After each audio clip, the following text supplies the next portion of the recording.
Hello जी, नमस्कार। स्वागत है आप सभी का दोस्तों आज एक बहुत ही महत्वपूर्ण प्रश्न में।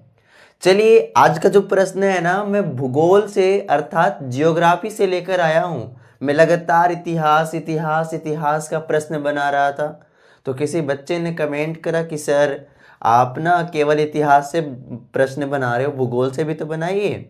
तो आज मैं ना आप सभी के लिए जियोग्राफी से एक महत्वपूर्ण प्रश्न लेकर आया हूँ। जियोग्राफी से जो कृषि वाला चैप्टर है ना, एग्रीकल्चर वाला चैप्टर है ना, वहां से एक बहुत ही महत्वपूर्ण प्रश्न लेकर आया हूं। और ये प्रश्न एग्जाम में पूछा गया प्रश्न है। तो आज का जो प्रश्न है वो क्लास 10th के विद्यार्थियों के लिए और जो क्लास 12th में जिनका ज्योग्राफी है उनके लिए भी काफी महत्वपूर्ण प्रश्न है। तो चलिए, बिना देर किए हम लोग शुरुआत करते हैं आज का प्रश्न। सबसे पहले प्रश्न देखते हैं दोस्तों। प्रश्न क्या है? चावल की भौगोलिक दशाओं का वर्णन करें। चावल की भौगोलिक दशाओं का वर्णन करने के लिए कह रहा है। देखिए, सबसे पहले ना आपको इसमें समझना पड़ेगा कि भौगोलिक दशा का मतलब क्या होता है। देखिए, भौगोलिक दशा अगर इस दृष्टिकोण से बात करें, कृषि के दृष्टिकोण से बात करें, चावल के दृष्टिकोण से बात करें या गेहूं के दृष्टिकोण से बात करें, अर्थात फसलों के दृष्टिकोण से अगर बात करें, तो यहाँ पर ना भौगोलिक दशा का मतलब ये होता है दोस्तों कि कोई भी फसल, चाहे चावल हो, चाहे धान हो, चाहे चाय हो, कॉफी हो, मक्का हो, गन्ना हो, कोई भी फसल हो, उस फसल को तैयार होने के लिए कौन कौन सी अनुकूल परिस्थितियां हैं, वही उसका भौगोलिक दशा कहलाती है। ठीक है। तो भौगोलिक दशा दोस्तों ये ना बहुत ही महत्वपूर्ण प्रश्न होता है। और इसमें ना चार चार मुख्य रूप से ध्यान में रखिएगा। एक चावल का, फिर गेहूं का, चाय का, कॉफी का और कभी कभी गन्ना का पूछ लिया जाता है। तो मैं आपको ना पांचों का पांचों आपको ना क्या करवा दूंगा, भौगोलिक दशा एकदम बेहतरीन तरीके से ना फिक्स याद करवा दूंगा, समझा दूंगा, सीधा दिमाग में घुसा दूंगा। लेकिन बशर्ते आपको क्या करना है, बिल्कुल ध्यान से बात को समझना है। बिल्कुल बात को ध्यान से समझते चलिएगा। ठीक है, कोई दिक्कत नहीं होगा, कोई दिक्कत नहीं होगा। चलिए, हम लोग शुरुआत करते हैं भौगोलिक दशा का। देखिए, एक बात को समझिएगा, भौगोलिक दशा जब भी किसी भी फसल के बारे में पूछे ना, चाहे चावल के बारे में पूछे, चाहे गेहूं के बारे में पूछे, कभी भी पूछे ना, तो उसके बारे में थोड़ा इंट्रोडक्शन लिख देना भाई। अब यहाँ पर चावल के बारे में पूछा है ना दोस्तों, तो चावल के बारे में कुछ लिख दीजिए। क्या लिखेंगे? तो चावल के बारे में आप लिख सकते हो कि धान के ऊपरी छिलका को हटाने से जो बीज प्राप्त होता है उसे चावल कहते हैं। अच्छा, मैंने आपको आपके आपसे आपके साथ थोड़ी मजाक कर लेता हूं। जरा बताओ, आप कहीं शादी पार्टी में जाते हो? जाते होंगे ना दोस्त। तो जब शादी पार्टी में जाते हैं, तो जब वहां पे खाना खिलाया जाता है, तो आप भात मांगते, मैं दो वर्ड लिख रहा हूं, ठीक है। एक लिख रहा हूं चावल और मैं दूसरा वर्ड लिख रहा हूं भात। क्या मांगते हैं आप जी बताओ तो? आप चावल मांगते हो या भात मांगते हैं? तो बोलोगे सर मैं तो चावल मांगता हूँ, भात कौन मांगेगा सर, वहां तो बेइज्जती वाली बात होगी, लोग हमको अनपढ़ समझ लेंगे ना, इसलिए हम लोग भात नहीं मांगते। देखो कितनी बड़ी बात है, कितनी बड़ी गलत वाली बात है। हम लोग अनपढ़ कहलाने के लिए, है ना, गवार कहलाने के लिए भात नहीं मांगते बल्कि चावल मांगते हैं। लेकिन चावल और भात दोनों में अंतर है ना, दोनों में अंतर सर। मैं तीनों वर्ड को समझाता हूं। धान, एक होता है धान, चावल और भात। मतलब दोस्तों, जो बीज रोपा जाता है ना, रोपा जाता है, जिसे बिहन तैयार होता है, उसको भी धान कहते हैं। और जब पूरा फसल तैयार होने के बाद जो हमको बीज मिलता है उसे भी धान कहा जाता है। ठीक है। लेकिन धान की ऊपरी छिलका जब हम लोग हटाते हैं, है ना, जैसे भी हटाते हैं, उबाल कर, जैसे भी करते हैं, सिझा कर, है ना, तो जब ऊपरी छिलका को हटाते हैं, तो ऊपरी छिलका को हटाने से जो बीज मिलता है उसको हम लोग चावल कहते हैं। और जब चावल को दोस्तों गर्म पानी में उबाल देते हैं, है ना, जब चावल को उबालते हैं, तो उससे क्या होता है दोस्तों, जो भात जब चावल सीझ जाता है तो उस चावल को चावल नहीं कहते बल्कि भात कहते हैं। अब बताओ अनपढ़ कौन हुआ जी, जो चावल बोलता है सो या जो भात बोलता है सो, है ना। तो आप जब कहीं शादी पार्टी में जाते हैं तो बेशर्म की बात नहीं, आप ना आपके पास जानकारी है ना जी, आप नॉलेजेबल व्यक्ति हो, है ना, आपके पास जानकारी है, तो आप भात बोलिए चावल नहीं बोलिए, है ना। पढ़े लिखे की यही पहचान होती है कि हर चीज को समझदारी पूर्वक कहते हैं, है ना। तो अगर आपसे कोई बहस करेगा तो फिर बहस कर लेना, है ना। तो दोस्तों चावल अलग होता है और भात अलग होता है। हाँ दोस्तों, तो चलिए आज हम लोग चावल के बारे में अध्ययन कर रहे, तो चावल के बारे में जानेंगे। तो आप क्या परिचय में लिखोगे, धान की ऊपरी छिलका को हटाने से जो बीज प्राप्त होता है उसे चावल कहा जाता है। चावल विश्व की प्रमुख खाद्यान्न फसल है। एक बात याद रखना आप लोग, जो चावल है ना दोस्तों, ये पूरा वर्ल्ड का, है ना, पूरा वर्ल्ड का सबसे नंबर 1 वाला फसल है। मतलब सबसे ज्यादा खाया जाने वाला खाद्यान्न पदार्थ अगर कोई है तो वो कोई और नहीं बल्कि चावल है। और चावल के बाद दूसरा स्थान रखता है गेहूं। ठीक है दोस्तों, तो जो विश्व में सबसे अधिक, जी हाँ सर, विश्व में सबसे प्रमुख रूप से सबसे अधिक खाया जाने वाला फसल का क्या नाम है, चावल। तो अगले लाइन में आप क्या लिखोगे, विश्व का प्रमुख खाद्यान्न फसल चावल है। ठीक उसी प्रकार हमारे भारत में भी चावल जो है यहाँ के लोगों का मुख्य भोज्य पदार्थ है। और याद रखेंगे दोस्तों, भारत के 75% लोग, है ना, भारत के 75% लोगों का चावल मुख्य भोज्य पदार्थ है। ठीक है, तो इतना लिख लोगे। फिर आपको क्या लिखना है, चावल के फसल हेतु निम्नलिखित भौगोलिक दशाएं आवश्यकता है जो इस प्रकार से है। ठीक है, अगर आप इतना इंक्लूड कर दोगे तो भाई एग्जामिनर खुश हो जाएगा, बस, है ना, कि आपके पास जानकारी है। और अब एक एक करके हम लोग क्या करेंगे, भौगोलिक दशाओं का वर्णन करेंगे। दोस्तों भौगोलिक दशा में ना सबसे पहले आता है दोस्तों जलवायु। क्या आता है, जलवायु। पहला नंबर पर क्या आता है दोस्तों, जलवायु।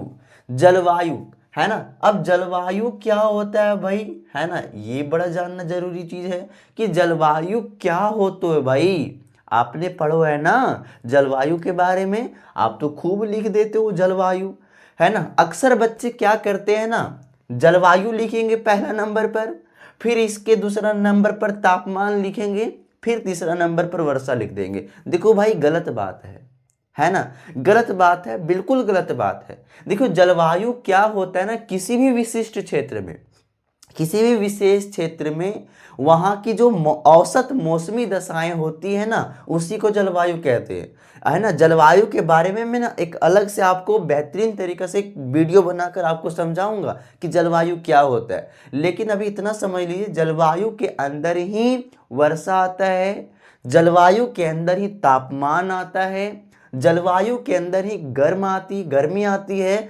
जलवायु के अंदर ही नमी आती है, आर्द्रता आती है। मतलब हर कुछ जो हमने 4 नाम लिया ना, वो सभी के सभी जलवायु के अंदर ही इंक्लूड है। इसलिए आप काफी समझदार बच्चे का परिचय दीजिएगा, काफी तेज बच्चे का परिचय दीजिएगा, है ना। जलवायु लिखने के बाद आप बिल्कुल भी नहीं दूसरा पॉइंट ऐसा मत बना देना तापमान का, वर्षा का, बिल्कुल भी नहीं बनाओगे ना। एक अच्छे बच्चे की परिचय दीजिए, क्योंकि जलवायु के अंतर्गत ही तापमान आता है, वर्षा आता है, मतलब इसी में हम लोग दोनों को इंक्लूड करेंगे। तो चलिए हम लोग लिखने का प्रयास करते हैं। देखिए दोस्तों, जो जलवायु चावल जो है ना, चावल, अगर चावल की जलवायु की बात करें तो जलवायु लिखना शुरू करते हैं। और जो चावल है दोस्तों, याद रखेंगे, उष्णकटिबंधीय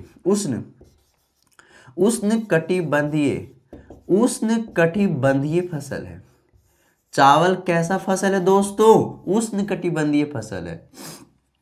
चावल कैसा फसल है, उष्णकटिबंधीय फसल है। ये कभी कभी ना ऑब्जेक्टिव टाइप में पूछ लेता है, ठीक है, कि चावल किस प्रकार का फसल है। तो दोस्तों आज रखेंगे ये उष्णकटिबंधीय फसल है। इसकी जलवायु कैसी है, तो ये उष्णकटिबंधीय फसल है।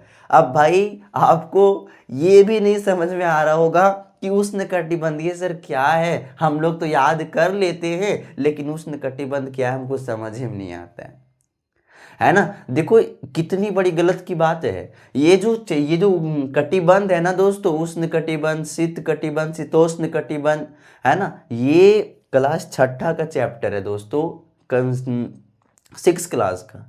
और हमारे यहाँ जो 6 क्लास के बच्चे हैं ना, मैंने उसको पूछूंगा तो वो बता देगा। तो देखिए आपकी गलती नहीं है, बताने वाले शिक्षक की गलती कि उस समय ना विस्तार पूर्वक बताया नहीं। क्या बोल रही हो, कोरोना वायरस था, अच्छा जी, अच्छा बहाना है, कोरोना वायरस में छठा क्लास निकल गया ना इसलिए नहीं पढ़े। चलो बहाने तो होंगे ही, लेकिन पढ़ने वाला बच्चा कहीं से भी पढ़ लेता है, कोई दिक्कत नहीं है। चलिए कोई दिक्कत नहीं है, हम लोग ना आपको ना थोड़ी सी जानकारी दे देता हूं कटिबंध के बारे में। कटिबंध क्या होता है पता है, दो अक्षांश रेखा के बीच के भाग को कटिबंध कहते हैं। समझनी चाहिए आपको, थोड़ी सी जानकारी दे देता हूं। आपने, है ना, ये ग्लोब वाली कहानी पढ़ी हो, नहीं पढ़े हो, कोई दिक्कत नहीं। मान लो ये रोटी है, रोटी नजर आ रही क्या भाई, हमसे ना गोल गोल रोटी नहीं पकाई जाती, तो ठीक है जैसा भी बन रहा है देख लो भाई, है ना, ये रोटी नहीं है, इसको देख लो, ये हमारी पृथ्वी की आकार है, ठीक है, गोलाकार नहीं, लेकिन ये मान लीजिए पृथ्वी का आकार है। आप लोग पढ़े होंगे दोस्तों कि पृथ्वी के बीचों बीच से, जी, पृथ्वी के बीचों बीच से एक रेखा गुजरती है, उसे क्या कहा जाता है, बताओ बताओ, भूमध्य रेखा। क्या कहा जाता है, भूमध्य, भूमध्य, भू का मतलब भूमि और मध्य का मतलब बीच, मतलब वह काल्पनिक रेखा, कैसी रेखा, काल्पनिक रेखा, वह काल्पनिक रेखा जो हमारी पृथ्वी के बीचों बीच से होकर गुजरती है ना, उसे क्या कहा जाता है, भूमध्य रेखा कहा जाता है, या फिर इसी को दोस्तों विषुवत वृत्त रेखा कहा जाता है। क्या कहा जाता है, विषुवत वृत्त रेखा कहा जाता है। अब देखिए इसका जो मान होता है ना 0 डिग्री होता है, कितना होता है, 0 डिग्री। तो जब विषुवत वृत्त रेखा पृथ्वी के बीचों बीच से गुजरती है तो वो ये हमारी पृथ्वी को 2 बराबर भागों में बांट देती है। आप रोटी लेना और उसको मोड़ के बीच में फाड़ देना, तो वो 2 रोटी हो जाएगी कि नहीं। तो ठीक उसी प्रकार से दोस्तों जब विषुवत वृत्त रेखा बीचों बीच से गुजरती है ना, तो हमारी पृथ्वी 2 बराबर भागों में बंट जाती है, कटकर आधा नहीं हो जाती, मतलब 2 बराबर भागों में बट जाती है, ठीक है। तो जब ये 2 बराबर भागों में बांटती है तो ऊपर वाले भाग को कहा जाता है दोस्तों उत्तरी गोलार्ध। क्या कहा जाता है, उत्तरी गोलार्ध। क्या कहा जाता है दोस्तों, उत्तर को एन से, नॉर्थ से डिनोट करते, ठीक है। तो ऊपरी वाले भाग को उत्तरी गोलार्ध कहा जाता है, और नीचे दक्षिण को अंग्रेजी में क्या बोलते हैं, साउथ। तो ये इसको ए से डिनोट में कर देता हूं, तो नीचे वाले को दक्षिणी गोलार्ध कहा जाता है। तो उत्तरी गोलार्ध और दक्षिणी गोलार्ध। उसके बाद दोस्तों उत्तरी गोलार्ध में एक रेखा गुजरती है, काफी फेमस रेखा है, आपको जानना चाहिए, एग्जाम में पूछता है सर, है ना, उसका नाम है दोस्तों कर्क रेखा। कौन सी रेखा, कर्क रेखा। इसका मान है दोस्तों 23.5 डिग्री नॉर्थ, उत्तर में है ना, तो उत्तर में एन डिनोट होता है। तो 23.5 डिग्री नॉर्थ किस रेखा की मान है, कर्क रेखा का मान है। और दक्षिण में एक रेखा है जिसका नाम है दोस्तों मकर रेखा, और इसका मान है दोस्तों 23.5 डिग्री साउथ, है ना। तो कर्क रेखा और मकर रेखा, और हमने देखा विषुवत वृत्त रेखा, बस इतना ही देखते हैं, बाकी फिर कहानी बहुत लंबी हो जाएगी, ठीक है। मैं ना आपको समझाने के थोड़ी से बस बता दे रहा हूँ, है ना। देखिए तो क्या होता है ना दोस्तों, विषुवत वृत्त रेखा के आसपास के इलाके में, मतलब विषुवत वृत्त रेखा से लेकर कर्क रेखा तक और विषुवत वृत्त रेखा से लेकर मकर रेखा तक सूर्य की जो रोशनी है वो लंबवत पड़ती है, सालों भर सीधी पड़ती है। और जब सालों भर सीधी पड़ती है मतलब सूर्य की रोशनी इस वाले इलाके में ज्यादा पहुंचती है, और जब ज्यादा पहुंचती है तो बताओ तो आप ठंडा रहेगा कि गर्मी, क्या रहेगा भैया, ठंडा या गर्मी? क्या, ठंडा, गर्मी? जी हाँ दोस्तों, यहाँ पे क्या रहेगा, सालों भर गर्मी रहेगी, है ना। तो यहाँ पर क्या रहता है ना, इस इलाके में गर्मी ज्यादा रहता है, तो इसी इलाके को क्या कहा जाता है, उष्णकटिबंधीय क्षेत्र। क्या कहा जाता है दोस्तों, उष्ण, है ना, उष्ण कटिबंधीय क्षेत्र। तो ये उष्ण कटिबंधीय क्षेत्र है दोस्तों। तो आप बिल्कुल आज ध्यान में रखेंगे, जो चावल है वो उष्ण कटिबंधीय जलवायु का फसल है। अब देखिए दोस्तों, ये तो उष्ण कटिबंधीय जलवायु का फसल है ना, गर्मी वाले क्षेत्र का फसल है। परंतु परंतु दोस्तों बिल्कुल ध्यान में रखना, इसकी खेती दोस्तों गर्म जलवायु, है ना, गर्म जलवायु और आर्द्र जलवायु दोनों प्रकार में किया जा सकता है ना। जहां पे गर्म जलवायु होती है और जहां पर आर्द्र मतलब नमी होता है, वहां पर भी आप क्या कर सकते हैं, चावल की खेती कर सकते हैं। ठीक है, तो ये हमने देखा। अब इसी के अंतर्गत दोस्तों अब तापमान की बात की जाती है। किसकी दोस्तों, तापमान। अब देखिए, इसको ना एक अच्छा खासा तापमान चाहिए होता है, अच्छा खासा सूर्य की रोशनी चाहिए होता है। क्यों, हम लोग देख रहे हैं ना, ये कैसा जलवायु का फसल है दोस्तों उष्ण कटिबंधीय जलवायु का फसल है। और जब उष्ण कटिबंधीय जलवायु का फसल है तो देखो यहाँ पे सूर्य की रोशनी ज्यादा मिल रही है ना, अर्थात इसको सूर्य की रोशनी चाहिए, मतलब इसको एक अच्छा खासा तापमान चाहिए। तो दोस्तों याद रखेंगे ना, इसके तापमान जो होता है ना, मतलब 25 डिग्री सेंटीग्रेड से ज्यादा इसको चाहिए। तो दोस्तों ध्यान में रखेंगे, आप लिखेंगे चावल की खेती हेतु, है ना, 25 डिग्री से 27 डिग्री सेंटीग्रेड तक तापमान की आवश्यकता होती है।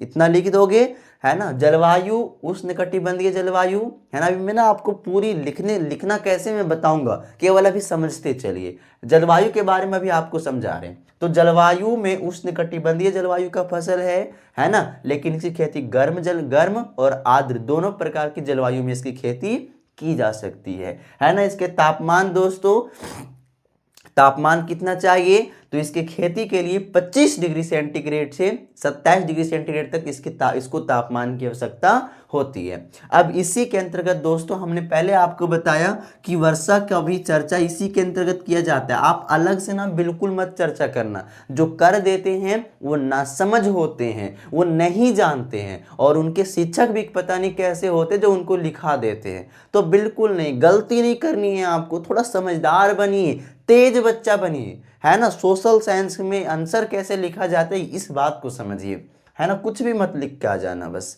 तो वर्षा दोस्तों, देखो वर्षा के बारे में ना थोड़ी सी चर्चा कर लेना चाहता हूं कि जो चावल है ना दोस्तों, इसकी खेती के लिए मतलब वर्षा चाहिए ही चाहिए, है ना। ये जो चावल है ना, जल प्रिय पौधा है, मतलब जितना ज्यादा जल होगा ना उतना इसकी खेती के लिए उपयुक्त मानी जाती है। अब ज्यादा का मतलब ये ना हो कि समुद्र का सारा पानी उसी में आ जाए, तो फिर वो हम नहीं बात कर रहे। ठीक है, कहा जाता है ना कि ये जो चावल है जल प्रिय है। ठीक है, इसको जितना ज्यादा जल चाहिए उतना इसकी खेती के लिए उपयुक्त मानी जाती है। तो दोस्तों इसकी वर्षा जल का मतलब वर्षा ही वो है जो इसको जल का उपलब्ध करवा सकती है, जल की भरपाई पूरा करवा सकती है चावल को। इसलिए इसको वर्षा की दोस्तों 100 सेंटीमीटर से 200 सेंटीमीटर तक, जी हाँ दोस्तों 100 सेंटीमीटर से, याद रखेंगे 100 सेंटीमीटर से 200 सेंटीमीटर तक इसे वर्षा की आवश्यकता होती है। लेकिन हाँ, अगर जिस इलाके में वर्षा नहीं होती है या फिर जहां पर वर्षा नहीं होता है, ठीक है, जैसे वर्षा किसी कारण से नहीं हुई या फिर वर्षा जिस इलाके में नहीं होता है, बहुत कम होता है, तो वहां पर दोस्तों आपको सिंचाई की व्यवस्था करना पड़ेगा, तो करना पड़ेगा, क्योंकि बिना जल के ये फसल तैयार नहीं हो सकता है, बिल्कुल नहीं हो सकता है। कहा जाता है ना कि इसकी बुआई के समय जब रोपते हैं ना, उस समय से लेकर फसल तैयार होने तक अगर पूरा खेत जल से लबालब भरा रहे ना, तो इसकी खेती के लिए सर्वाधिक उपयुक्त मानी जाती है। तो उतना जल की भरपाई हम लोग सिंचाई से भी नहीं कर सकते हैं। कोई एक दो खेत थोड़ी ना है जो हम लोग कर लेंगे। हमारे गांव में तो भर भर के खेत हैं, धान के खेत। तो उतनी भरपाई करने के लिए हमको वर्षा पर ही डिपेंड रहना पड़ता है दोस्तों। और ये भारतीय कृषि की सबसे बड़ी समस्या भी है, मैं आपको अलग से बताऊंगा। एक प्रश्न भी है कि भारतीय कृषि की प्रमुख समस्या का वर्णन करें, जिसमें एक वर्षा भी है ना।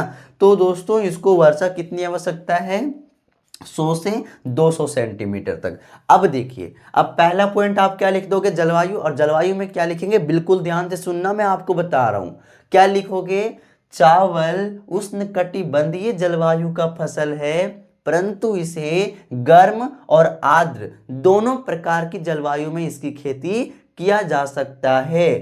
चावल की खेती के लिए जो आवश्यक तापमान है वो 25 डिग्री से 27 डिग्री सेंटीग्रेड है, तथा चावल की खेती हेतु 100 सेंटीमीटर से 200 सेंटीमीटर तक वर्षा की आवश्यकता होती है।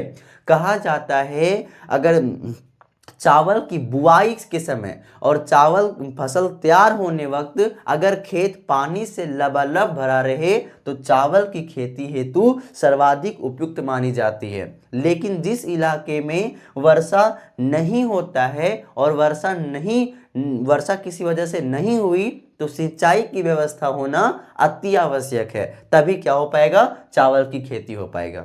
तो कितना आसान है, कितना है ना आसान भैया, ये तो बिल्कुल आसान है। चलो अब मैं ना आपको दूसरा पॉइंट लेकर चलता हूं। अब दूसरा पॉइंट में आप क्या इंक्लूड करोगे दोस्तों, तो दूसरा पॉइंट में दोस्तों कुछ और नहीं, मृदा।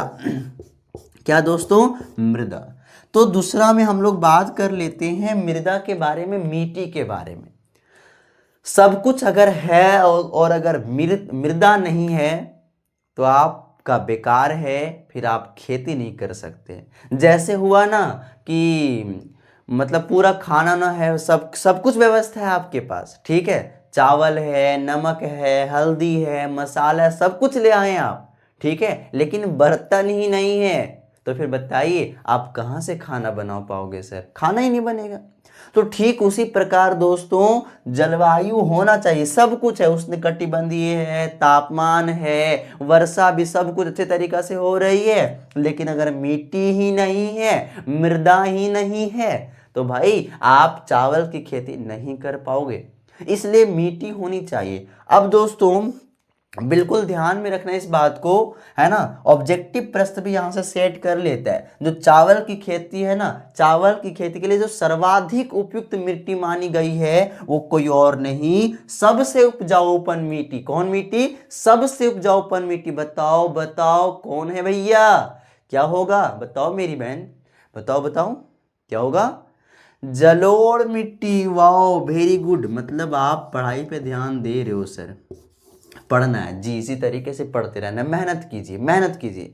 आप जितने ज्यादा सपने देखोगे ना उतना ज्यादा परेशानियां होगी, लेकिन जिस दिन कामयाबी शोर मचाएगी उसका मंजर कुछ और होगा दोस्तों। तो आपको मेहनत करते रहना है, लगातार मेहनत करते रहना है सर। चलिए, मृदा दोस्तों कैसी होनी चाहिए, जलोढ़ मिट्टी होनी चाहिए। तो दूसरा पॉइंट में आप लिखेंगे मृदा, और मृदा के बारे में क्या लिखेंगे, चावल की खेती के लिए जो सर्वाधिक उपयुक्त मिट्टी मानी गई है वह कौन सी मिट्टी है, जलोढ़ मिट्टी। लेकिन अगर भारत की बात करें ना तो भारत में क्या है ना, उत्तरी इलाके में जो गंगा का तटीय इलाका है ना वहां पर जलोढ़ मिट्टी मिल जाती है, लेकिन दक्षिण भारत में भाई, तो दक्षिण भारत में समुद्र के किनारे वाला भाग जो है डेल्टाई भाग, तो वहां पे भाई डेल्टाई मिट्टी मिलती है। तो दोस्तों ध्यान में रखना, भारत में ना जलोढ़ मिट्टी में भी इसकी खेती होती है और डेल्टाई मिट्टी में भी इसकी खेती होती है। और दोस्तों इसकी खेती दोमट, जो दोमट मिट्टी है वहां पर भी इसकी खेती कर ली जाती है। तो बिल्कुल ध्यान में रखेंगे दोस्तों, जो मृदा है, मृदा में आप क्या लिखोगे, मृदा में आपको ये इंक्लूड करना है कि चावल की खेती के लिए सर्वाधिक उपयुक्त मिट्टी जलोढ़ मिट्टी को मानी जाती है, तथा भारत में जलोढ़ मिट्टी और डेल्टाई मिट्टी दोनों प्रकार की मिट्टी में चावल की खेती की जाती है ना। तो आप इतना लिख लोगे, अब इतना लिख लेने के बाद दोस्तों हम लोग किस पर आते हैं, हम लोग तीसरा आते हैं दोस्तों श्रम पर, है ना। श्रम, श्रम, श्रम मजदूरी, मेहनत। मेहनत बड़ा जरूरी होता है, श्रम बहुत बड़ी जरूरी होती है। देखिए अगर चावल की बात करें ना, चावल के बारे में, तो दोस्तों बिल्कुल ध्यान में रखना आप लोग, एक बात मेरी बात को मानना, चावल जो है ना ये श्रम प्रधान फसल है। मतलब इसे मजदूरों की आवश्यकता लगती है। अगर आप गांव से बिलोंग करते हैं ना तो आप जानते होंगे कि जैसे ही वर्षा ऋतु की शुरुआत होती है दोस्तों, जब बिहन तैयार हो जाता है, देखते हैं ना रोपा रोपने के लिए केवल खेतों में महिलाएं नजर आती हैं, है ना। तो फसल रोपा रोपने से लेकर फसल काटने तक, है ना, और उसको घर तक पहुंचाने तक, फिर वहां से धान पीट पीट के धान निकालने तक दोस्तों किसकी आवश्यकता होती है, मजदूर की, श्रम की आवश्यकता होती है। लेकिन क्या है ना, वर्तमान समय में तकनीक की भूमिका बड़ी है, आधुनिक मशीनें आ गई है, जिस कारण से क्या होता है कि श्रम का डिमांड घट गया है।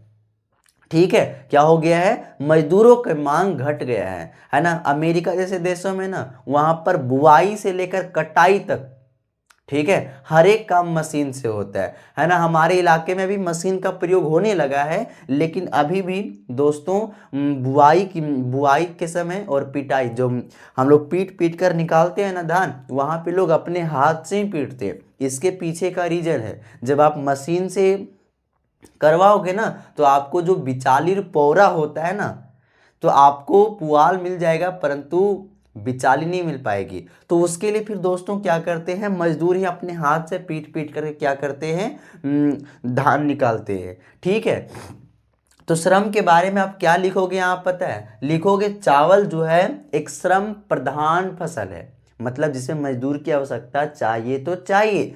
तो जो चावल है वो श्रम प्रधान फसल है, इसमें मजदूरों की भरपूर आवश्यकता होती है, परंतु वर्तमान समय में तकनीकों की भूमिका बढ़ रही है, जिसने मजदूरों की मांग में कमी लाई है। अक्सर कटाई के समय लोग मशीन का प्रयोग कर लेते हैं, फिर उसके बाद जब बीज वहां से तैयार कर धान निकालने की बारी होती है तो वहां पे मशीन का प्रयोग कर लेते हैं। ठीक है, तो इस प्रकार से आप श्रम में लिख लोगे। इसके बाद में चौथा जो बात करते हैं दोस्तों, चौथा आप इंक्लूड इसमें कर सकते हो अन्य निवेश। अन्य निवेश, अन्य निवेश, देखिए ये बड़ी जरूरी होता है भाई। अन्य निवेश केवल वर्तमान समय की अगर बात करें ना, हम लोग देखिए आप कोई भी प्रश्न लिख रहे हो ना, तो हम लोग हर चीज को प्राचीन काल से देखकर नहीं लिख सकते। एग्रीकल्चर है तो उसको हम वर्तमान समय के बारे में ना आपको ध्यान रखना पड़ेगा। एक समस्या है, आपको मैं ना अभी बताता हूं समस्या। अभी अन्य निवेश में वो चीज आपको इंक्लूड करना पड़ेगा, मतलब वो मत लिख देना अभी अन्य निवेश क्यों आवश्यकता है, ये मैं आपको भी बताऊंगा।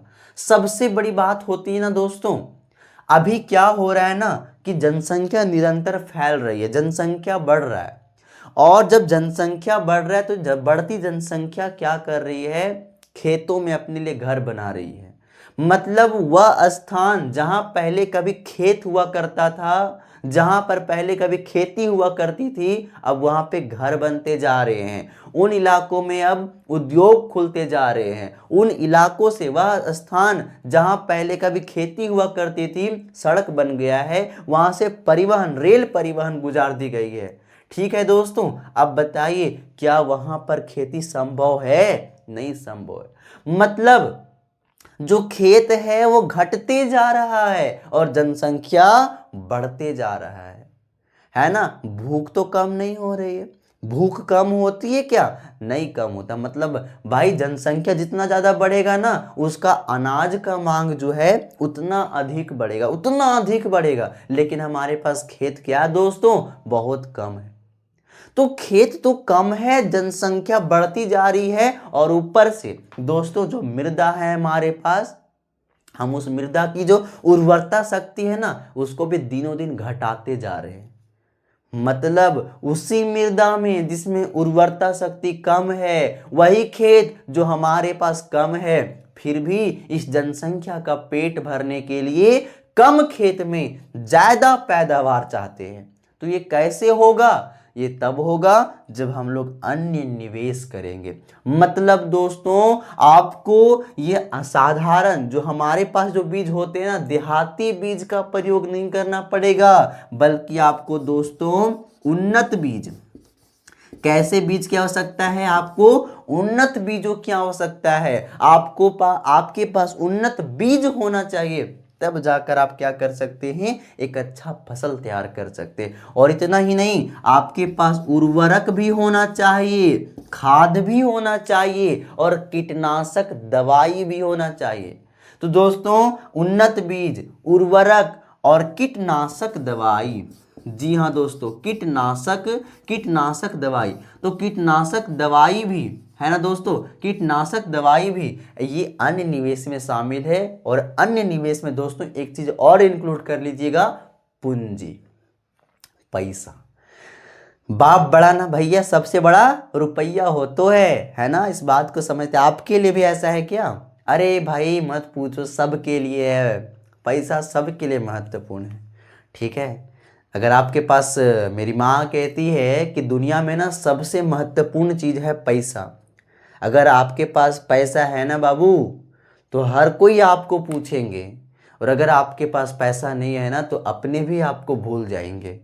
तो मनी का ये नियम होता है, पैसे का ना बहुत बड़ा रोल होता है सर आपके जीवन में। तो अन्य निवेश में एक चीज और आप इंक्लूड क्या करेंगे? पूंजी के बारे में। पूंजी, अगर आपके पास पूंजी है तभी ना उन्नत बीज खरीदोगे, तभी ना उर्वरक खरीदोगे, तभी ना कीटनाशक दवाई खरीदोगे दोस्तों। और अगर आपके पास पूंजी ही नहीं है, पैसा ही नहीं है, तो बताइए आप कहाँ से बीज खरीद पाएंगे? है ना, आप कहाँ से उर्वरक खरीद पाएंगे? फिर तो आपकी खेती हो गई भाई आपकी खेती।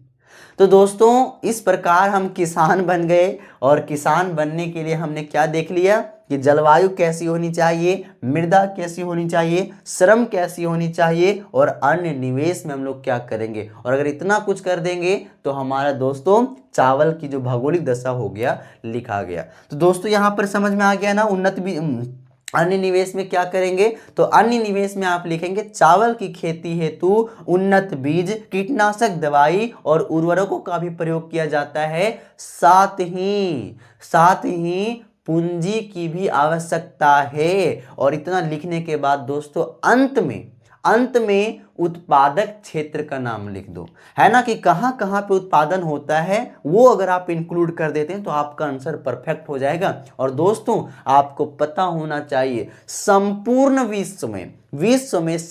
विश्व में दोस्तों सबसे अधिक मात्रा में चावल की खेती कहां पर होती है? तो दोस्तों चावल का उत्पादन कहां होता है? चीन में। कहां पर सर? चीन में। कहां पर? चीन में। इसके बाद दूसरा नंबर पर है दोस्तों भारत, इसके बाद जापान, इसके बाद श्रीलंका, है ना। फिर आप क्रमशः ध्यान में रखो, ज्यादा नहीं लिखने से कोई फायदा नहीं है ना। तो लिख दोगे चीन, भारत, जापान। लिखोगे सबसे पहले क्या? संपूर्ण विश्व में चावल की सर्वाधिक खेती चीन में की जाती है। और दूसरा स्थान पर कौन सा देश आता है दोस्तों? भारत। तो इसके बाद भारत वह स्थान है जहां पर चावल की खेती की जाती है। अब दोस्तों भारत में कहां कहां पर चावल की खेती की जाती है? तो दोस्तों अगर एक नजर में आप लोग देखो ना, तो भारत के लगभग सभी राज्यों में छोटे मोटे तरीके से, थोड़ा बहुत मात्रा में हर राज्यों में खेती कर ली जाती है। लेकिन सबसे अधिक मात्रा में दोस्तों याद रखेंगे पश्चिम बंगाल में, है ना। कहां पर? पश्चिम बंगाल में। सबसे अधिक मात्रा में पश्चिम बंगाल में खेती की जाती है चावल की। तो आपसे यह भी प्रश्न पूछ लेगा, भारत में चावल की सर्वाधिक खेती कहां पर की जाती है? पश्चिम बंगाल में। इसके बाद कौन सा हो जाएगा? पश्चिम बंगाल हो गया, बिहार हो गया, उत्तर प्रदेश हो गया, है ना। और उसके बाद फिर लिख दीजिए लगभग हर इलाके में किया जाता है। ठीक है। अब दोस्तों एक छत्तीसगढ़ का नाम आप ना भूलना। छत्तीसगढ़ क्यों नहीं भूलेंगे सर? क्योंकि यहां से एक बहुत महत्वपूर्ण प्रश्न है। देखिए जो चावल है ना, चावल की खेती सबसे अधिक भले किया जाता है पश्चिम बंगाल में, लेकिन दोस्तों चावल जो है ना, आप लोग प्रश्न, आपसे प्रश्न पूछ लिया जाएगा, चावल का कटोरा किसे कहा जाता है? चावल का कटोरा किसे कहा जाता है भाई? किसे कहा जाता है बहिनी? तो दोस्तों आज रखेंगे, किसे कहा जाता है? छत्तीसगढ़ को। किसे कहा जाता है सर? छत्तीसगढ़ को। जी हाँ, छत्तीसगढ़ को कहा जाता है। तो ये प्रश्न बिल्कुल याद रखेंगे, चावल का कटोरा किसे कहा जाता है? छत्तीसगढ़ को कहा जाता है। तो देखिए, इस प्रकार से हमने आपको भौगोलिक दशा समझाने का प्रयास किया सर। इसके बाद हम गेहूं का लेकर आएंगे, इसके बाद फिर चाय का लेकर आएंगे, जो कि तीनों के तीनों महत्वपूर्ण है। और यहां से देखना, किसी तीनों में से एक प्रश्न आपके एग्जाम में जरूर आएगा। तो चलिए, तब तक के लिए आप सभी को बहुत बहुत धन्यवाद। जानकारी पसंद आई होगी तो एक लाइक कीजिएगा, आपके मन में कोई प्रश्न है तो कमेंट कीजिएगा, और अगर दिल करे तो सब्सक्राइब कीजिएगा। तब तक के लिए आप सभी को बहुत बहुत धन्यवाद। फिर मिलते हैं अगले प्रश्न पर।